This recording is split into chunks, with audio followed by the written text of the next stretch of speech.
So archetypes in fighting games have existed since pretty much the beginning of fighting games. And I consider the beginning of fighting games to be Street Fighter 2 because that was the first 2D fighting game in the style of 2D fighting games that we see today. Before then, there weren't any real fighting games with distinct characters that had different move sets and different defining traits, right? So in Street Fighter 2, something that was really big was, the different characters. And there were only 8 at first, right, in World Warrior, but they were different archetypes for the most part. Ken and Ryu were the same, but the whole point of that was you couldn't pick the same characters. So if player 1 was Ryu, player 2 would be Ken if he wanted to pick Ryu.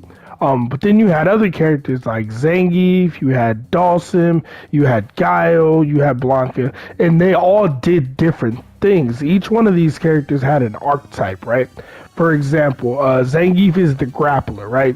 He's a slow walk in, he gets in, he doesn't have great buttons, right? He doesn't have a fireball projectile, but he gets in, he grabs you, power drives you, does a shit ton of damage, right? That was the balance to the character. Now, why am I talking about Street Fighter? Why am I talking about archetypes? Well, it's JSF. And yeah, I want to talk about Mortal Kombat 11 and the problem that it has due to the fact that it threw character archetypes out the window.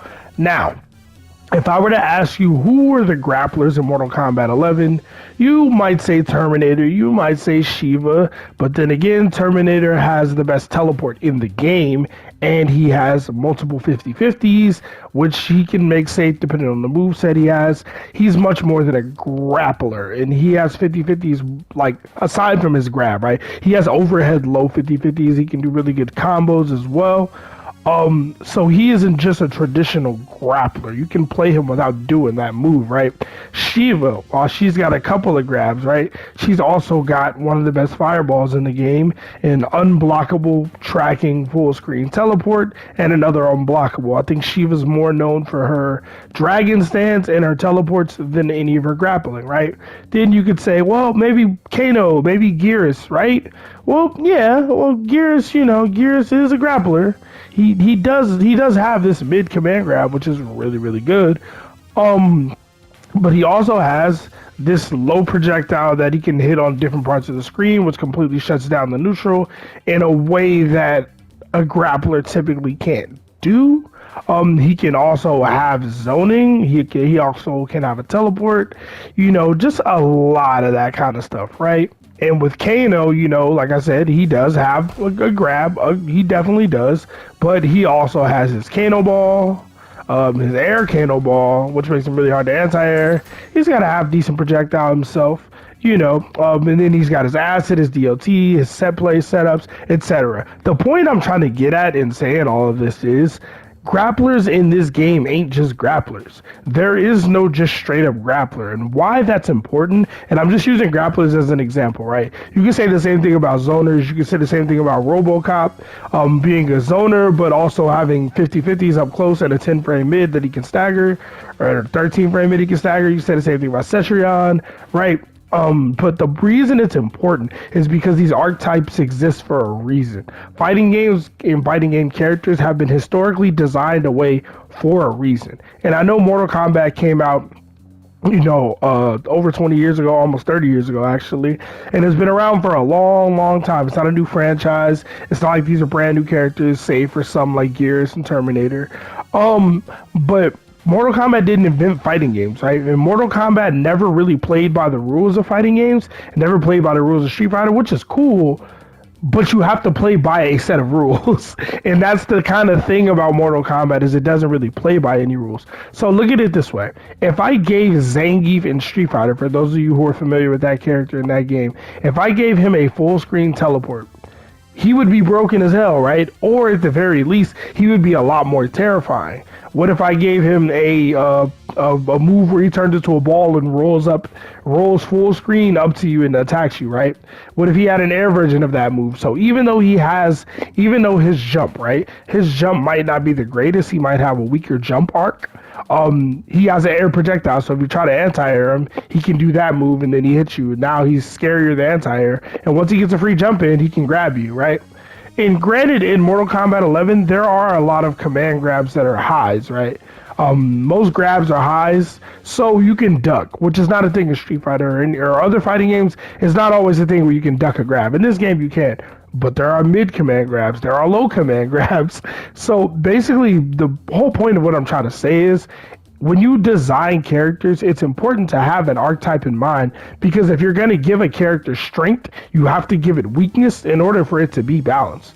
This is why characters like Gears were so busted on day one, because not only did he have access to a mid command grab, he also got really high combo damage. He also had a low projectile that he could throw out in certain spaces of the screen to shut down the neutral. He had just a lot. He had the best wake up attack in the game. He has 6 frame down 1, so he can poke out of damn near anything. Like, he just didn't have any weaknesses, right? It just didn't really exist. You couldn't zone him. You couldn't rush him down. You couldn't play the mid-range game with him. Well, you could, but he's got mid-range buttons too, and he can whip punish you with his low projectile, right? And again, it's not about being broken, right? Like, Kano was not historically been super overpowered, but sometimes your character has identity issues and you don't know, like, how do I play this character? What is this character's strength? He's got all these wacky little tools, but they don't necessarily come together well. And I think, and I'm not saying we need to make characters linear. I don't want every character to be boring. Like, here's a grappler, he can only grab and do nothing else. No, it's okay for a grappler to have a different style of move, but when your grappler is a zoner and can rush down and can teleport and say fuck neutral, it becomes a lot more confusing, and it also becomes a lot more difficult to balance, which, you know, NetherRealm historically has been pretty terrible at balancing fighting games. Why make it harder on yourself by designing characters to be absolutely nuts? Like Cetrion having probably the best zoning in the game, or arguably the best zoning in the game, but also having a teleport to get out of jail for free, also having moves that knock you back full screen, and having good mid-range buttons, so if you get close, you know, she can use those buttons to push you back. And then having a special move she can cancel basically any button into, which will knock you back if you're hit, or is, if it's enhanced on block, it's safe, or at the very least hard to punish, you know. It makes characters really hard to deal with. It makes certain characters really, really complicated.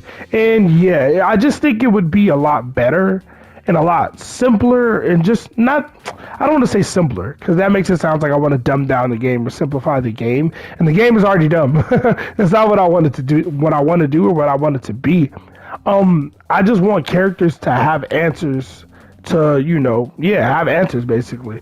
If they have something that's really powerful, there should be a solution to it. A grappler's really good in certain matchups, but if you have a good fireball game, you can keep them out, right? That's a standard fighting game rule. This character's a grappler, he's big, but he's slower than other characters, right? Gears isn't really slower than other characters. Terminator isn't that much slower than other characters. And not to mention, they have teleports, right? If they are slower. Or you're a grappler like Shiva, you're a grappler, but you got fireballs. You got good fireballs. So now people want to come up to you because they don't want to deal with dragon stance, right?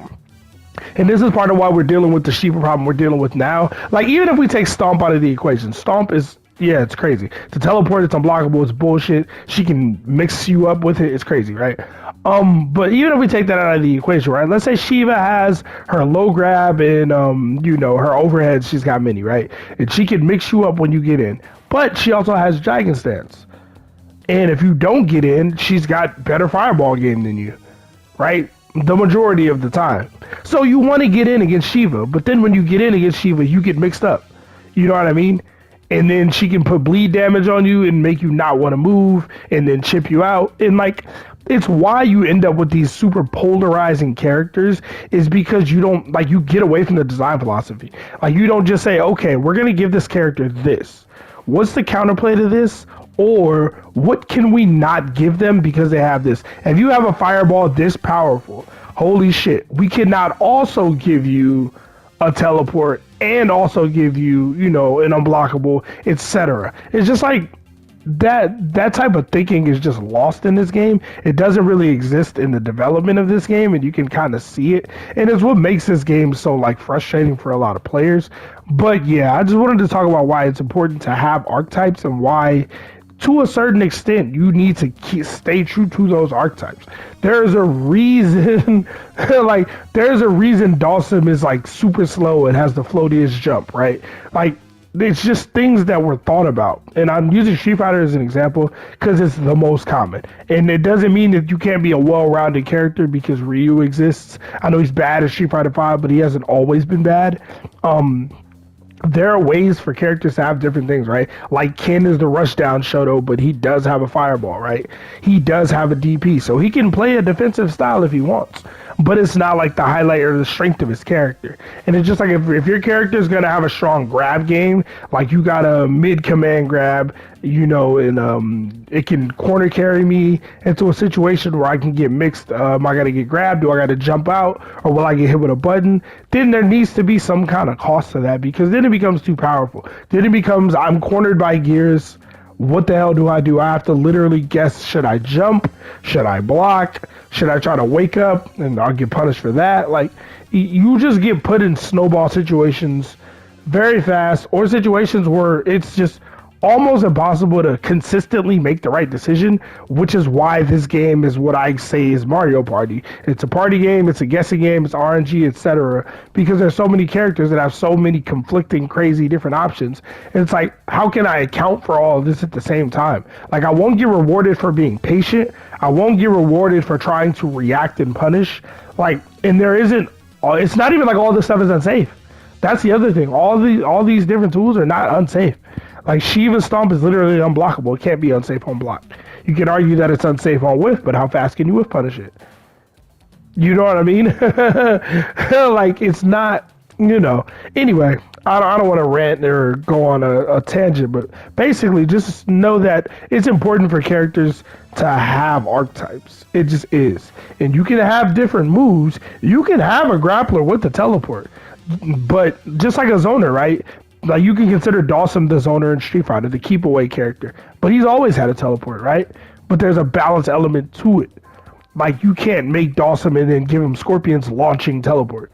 It's broken. It's immediately broken already. It's already way too powerful. It already, without thinking of anything else, the character is already extremely polarizing at that point right there in the design stage. So just, you know, be a little more careful with how you design fighting games. Again, I'm going to make my own fighting game one day and it's not going to have any of these issues. So be on the lookout for that if I can ever get any support. Y'all stay safe. Subscribe if you enjoy the content. JSF, I'm outie. Peace.